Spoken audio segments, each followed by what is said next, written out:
President, this House proposed the creation of the European Arrest Warrant on the 6th of September 2001, and our proposal would still be on a shelf gathering dust if it had not been for the events in New York 5 days later. Mr bin Laden helped make it a reality, and it was to me that fell the honour to pilot the measure through the House. The European Arrest Warrant has replaced extradition. It has substantially cut the time needed for surrender. It has encouraged direct contact between Member States' judicial authorities. It has ruled out decisions based on political expediency to the extent that Member States surrender their own nationals. It has vastly enhanced the rule of law on our continent. Thank you. I was going to call you as the godfather of the European Arrest Warrant, but I thought it could be misunderstood. Yes, he was waving it. Do you accept it? Yes, you do. Lord Dartmouth, 30 seconds. You mentioned bin Laden and 9/11 as being a justification for the European as paving the way for the adoption of the European Arrest Warrant.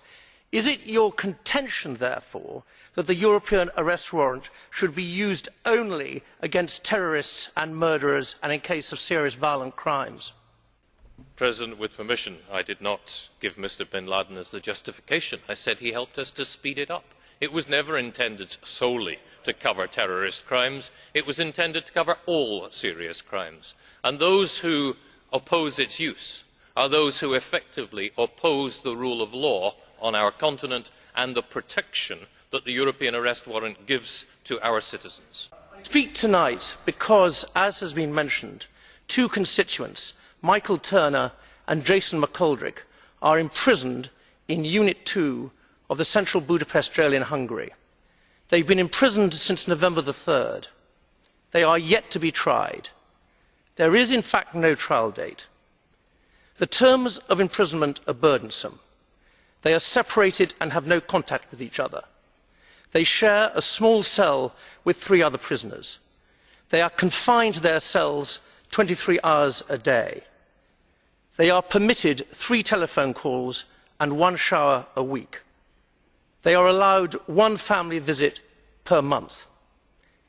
In short, they are isolated. The language barrier makes the isolation worse.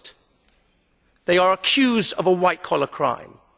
They are not murderers or terrorists. And they are imprisoned only because of the European Arrest Warrant. The European Arrest Warrant swept away at a stroke the safeguards against arrest established in Britain over 1,000 years. Well may you shake your head, Mr Watson. It would be better if you apologised.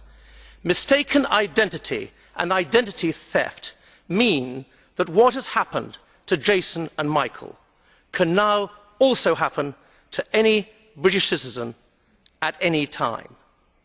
The Labour Party, Liberal Democrats and the Conservative Party, all these parties voted in favour of the European Arrest Warrant. To restate Zola, I accuse the parties of the British political establishment. Their support for the European Arrest Warrant has put everyone in Britain at risk of random arrest. Thank you. Mr President, the committee calls for the Council to continue work in introducing common European procedural rights in criminal matters. An existing common procedure in the form of the European Arrest Warrant has removed the centuries-old safeguards against unjust arrest and imprisonment that the English used to enjoy. This isn't an academic argument. The EAW is destroying innocent people's lives. My constituent, Andrew Symeou, is just one of a growing number of people extradited without an English court having the power to consider the prima facie evidence against them and to prevent unjust extradition. Extradition has now been reduced to a mere bureaucratic formality. Mr Symeou has been held for 6 months in the notorious Korydallos prison without bail or prospect of trial. The political cynicism of the British Liberal Democrats is truly breathtaking. They now cry crocodile tears in London over Mr Symeou's fate, despite having been materially responsible for the common procedures that caused it, and while here they work for more of the same legislation. The common procedures are about lowering European legal standards and not raising them. Let me make a suggestion. If you want higher standards in European criminal proceedings, then adopt habeas corpus, trial by jury, and the main provisions of Magna Carta and the Bill of Rights 1689 as the common European standards. To find out more about who we are and what we stand for, go to the UK Independence Party website at www.ukip.org.